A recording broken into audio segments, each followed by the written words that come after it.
ઉત્તરાખંડના ચમોલીમાં મોટી દુર્ઘટના, ગ્લેશિયર તૂટતા 57 દટાયા, રેસ્ક્યુ દરમિયાન 16નો આબાદ બચાવ। ઉત્તરાખંડના ચમોલીમાં એક મોટી દુર્ઘટના સર્જાઈ છે। અહીં માણા ગામમાં અચાનક ગ્લેશિયર તૂટી પડતા ભારે તબાહી મચી છે, જેની લપેટમાં આવતા આશરે 47 જેટલા શ્રમિકો બરફ નીચે દટાઈ ગયા છે। ઉલ્લેખનીય છે કે આ દુર્ઘટનામાં 57 જેટલા શ્રમિકો દટાયા હતા, પણ 16ને બચાવી લેવામાં આવ્યા છે, જ્યારે અન્યોની શોધખોળ ચાલુ છે। મળતી માહિતી મુજબ અકસ્માત સમયે એક ખાનગી કોન્ટ્રાક્ટરના કામદારો મોટી સંખ્યામાં ઘટના સ્થળે કામ કરી રહ્યા હતા। તે બધા બીઆરઓ કોન્ટ્રાક્ટ હેઠળ કામ કરતા કોન્ટ્રાક્ટરના કામદારો હતા। જ્યારે દુર્ઘટના સર્જાઈ ત્યારે બધા અફરાતફરીમાં ભાગવા લાયા। તેમાંથી કેટલાક ભાગી જવામાં સફળ રહ્યા, જ્યારે 57 શ્રમિકો બરફમાં દટાયા હતા। બચાવ કામગીરીમાં 16 શ્રમિકોને બચાવી લેવાયા છે। જણાવી દઈએ કે છેલ્લા 2 દિવસથી પર્વતીય વિસ્તારમાં હવામાન ખૂબ જ ખરાબ છે। ઉત્તરાખંડની સાથે હિમાચલ પ્રદેશના ઘણા વિસ્તારોમાં પણ ભારે વરસાદ પડી રહ્યો છે। કેટલીક જગ્યાએ તો નદીઓ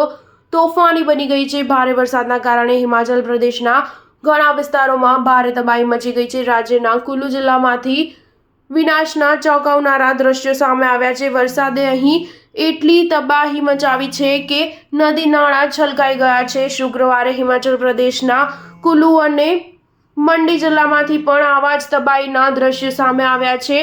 મંડી જિલ્લાના ઓટ વિસ્તારમાં ભૂસ્ખલન બાદ ચંદીગઢ મનાલી રાષ્ટ્રીય ધોરીમાર્ગ બંધ કરી દેવામાં આવ્યો છે, જ્યારે કુલ્લુમાં ગટરોમાં વરસાદી પાણી ભરાઈ જવાથી વાહનો તણાઈ ગયાના કિસ્સા સામે આવ્યા છે। હિમાચલ પ્રદેશના વિવિધ વિસ્તારોમાં હવામાનને ધ્યાનમાં રાખીને હવામાન વિભાગે ઓરેન્જ એલર્ટ જારી કર્યું છે। સ્ટાર ન્યૂઝ 7 હંમેશા સચ્ચાઈની સાથે।